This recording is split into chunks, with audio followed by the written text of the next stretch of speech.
consistent is the incompetence of the NCAA. Have we spoiled what is or was undoubtedly the greatest form of sport on the globe?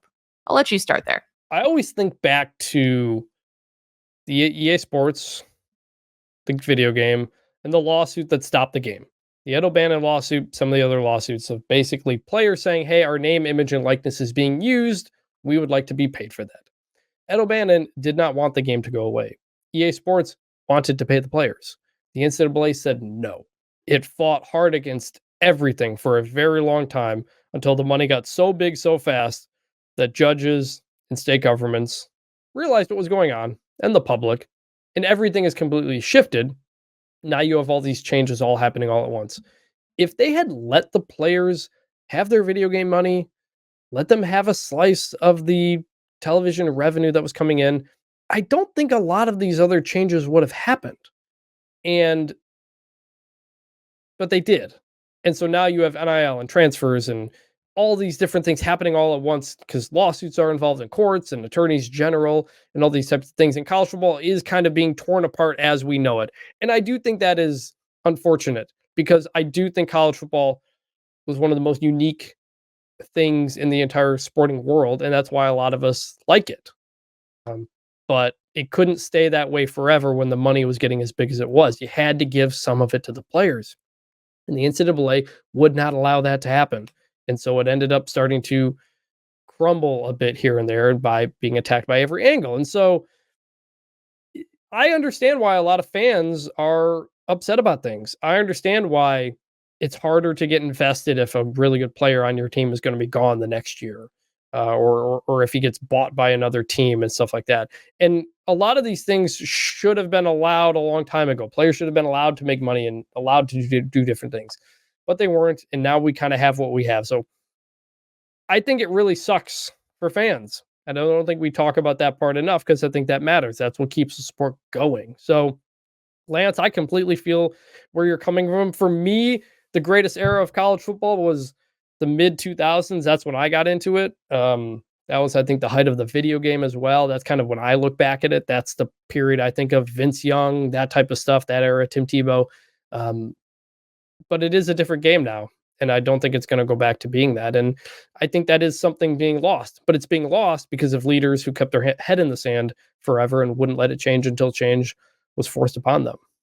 Yeah, and one other piece that's not even mentioned in that question is conference realignment, right? Because part of the reason that 2024 is such an influential, interesting tipping point type year, pivot point year, is because you have the new playoff, the 12-team playoff, but you also have the end of the Pac-12. You have a bigger Big Ten, a bigger SEC, a bigger ACC that is now coast to coast, and a new Big 12 as well. And I think that's all just going to feel very different. So you have that coupled with other pieces like the roster management piece with the portal and NIL and all of those things that are constantly evolving.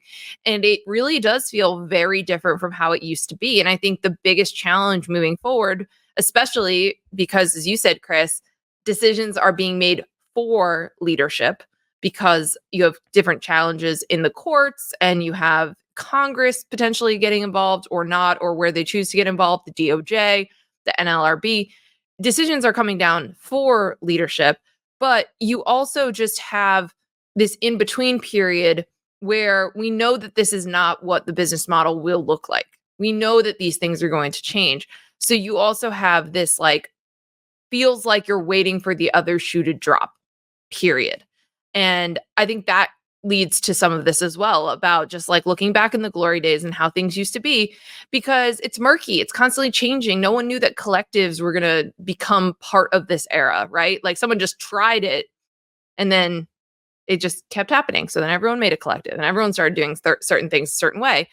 But this is all going to continue to change.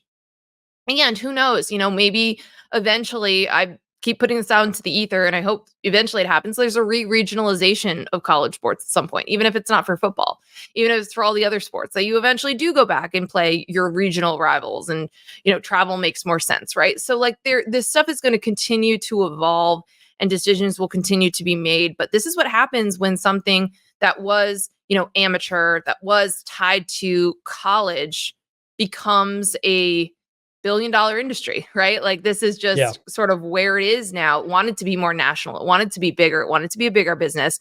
And here we are. And all of these things are changing all really at the same time. So I think along like part of me to what you just said, it became $1 billion business, in which case part of me thinks a lot of this was inevitable.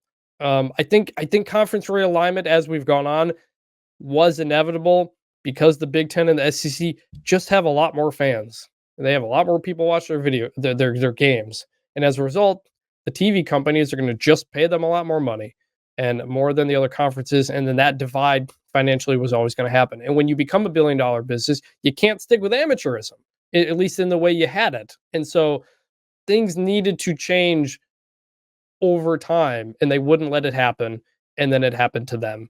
And now nobody's really in control.